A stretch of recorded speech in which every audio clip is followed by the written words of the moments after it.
Alrighty, y'all, this is my new, or it's not really new, but it's new to me. It's a Snapper 8 horsepower riding lawnmower with e-start. Thinking about putting a custom exhaust on it and possibly paint it red or TARDIS blue or something like that.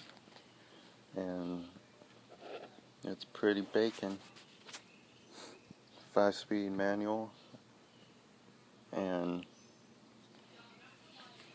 has these bicycle style handlebars.